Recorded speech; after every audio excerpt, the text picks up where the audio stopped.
Hey guys, Kevin here with Kevin's Way Works. So in front of me here, I have a torsion box platform that I'm working on, and this thing requires some angled legs to support it that have to be cut at a 26.6 degree angle. They're too big to cut consistently on a miter saw, so I'm going to show you guys how you can go about doing it on your table saw quickly, easily, and in a repeatable fashion. So stick around and I'll show you guys how we do it. All right, so here's what we have for the legs. So this is one of the legs. This is the bottom. This is the top. That'll be fastened to the torsion box table. This is just the other leg, and it's flipped around the opposite direction because we're going to cut them both out of the same piece of wood, and it'll just help us save time, makes it easier to do it this way. So I'm going to cut these into squares, 1 foot 4 3/4 by 1 foot 5 inches. And then from there, we'll go about how to get this cut to the precise angle and how to repeat it over and over again a whole bunch of times.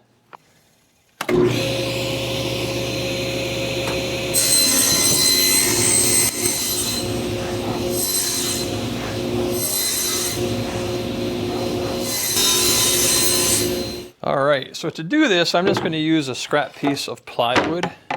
I'm just going to use the whole width of this, but I do have to make sure that it is square. So what I'm going to do is just run it through the table saw, and we're going to make sure that that edge is nice and straight and parallel with the other edge.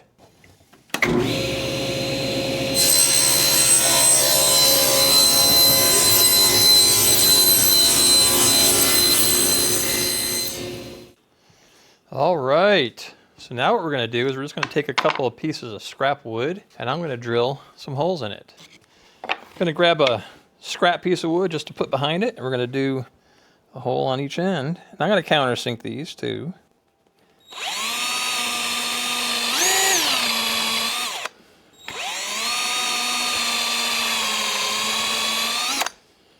And I'll explain why in just a minute.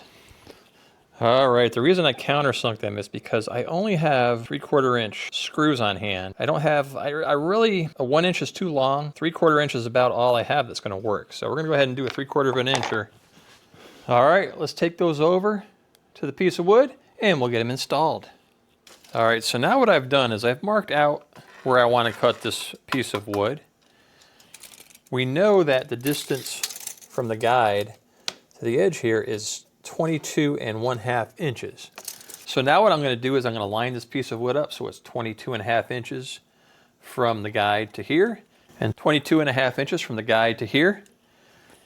And once they are, we're going to call that perfect. So right now we are at 22 9/16. I have to come over just a hair. So I'm going to put some weight on this, or else it's going to keep moving on me. So right there is about 22 1/2 inches. And right there we got lucky. It's 22 1/2 inches. All right, so now what I've done is I've cut these blocks of wood. I drilled some holes, and I did have to countersink these because I didn't have any screws that were going to be long enough to go through both pieces of wood and still hold tight to the bottom one. So I countersunk them until they fit perfect. You won't have to do that if you have the right size screws. It's better to use a 3/4 inch base, or you can double up your base to 1 inch, and that way you have more to screw into. But this is exactly where I want it now, so let's go ahead and screw this guy down.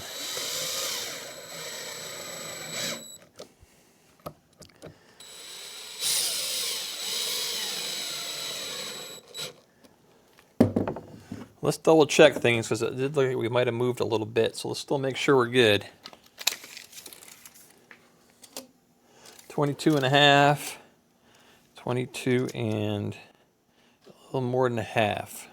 22 1/2, 22 1/2. So I'm going to take another little block of wood right here, and I'm going to screw this one down as well.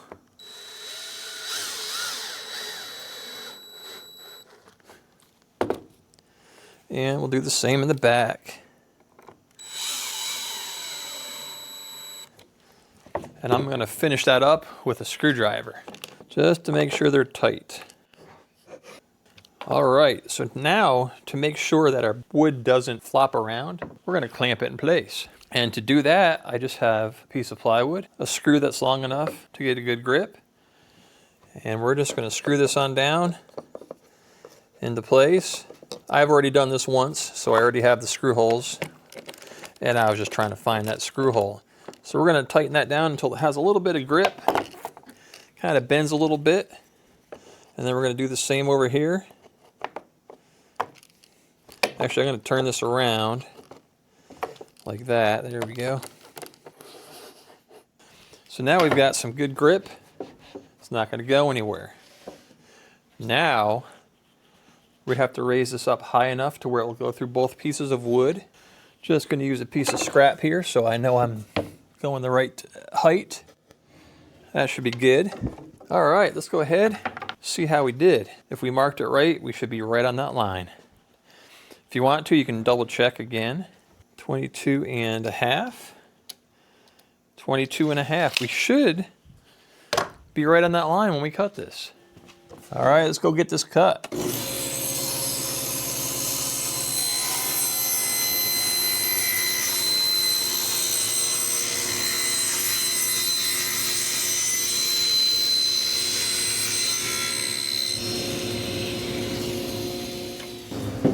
All right, guys, as you saw, that was perfect.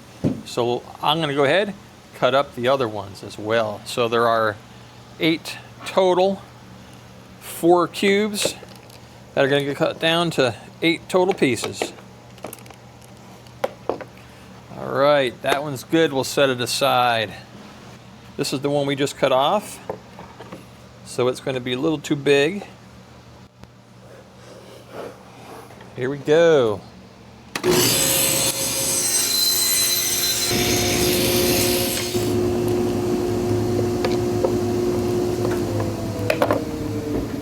Number 2. This is a bad piece. We're not going to use it, but I'm going to have to cut one piece out of it.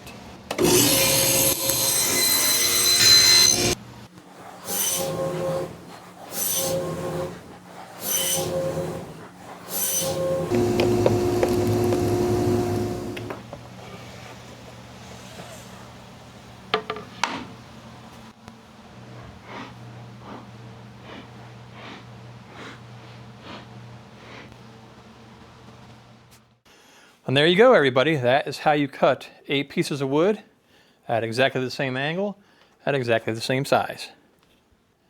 All right, there you have it, everybody. That is a quick and easy way to make a jig to cut a repeatable pattern and a piece of wood and another piece of wood and another piece of wood over and over and over again.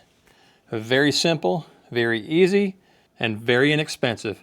Didn't require a whole lot other than scrap wood and some screws. So there you have it, guys. I hope that helps you with your woodworking. And as always, I want to thank you for watching. Kevin's Way Works. Uh-oh.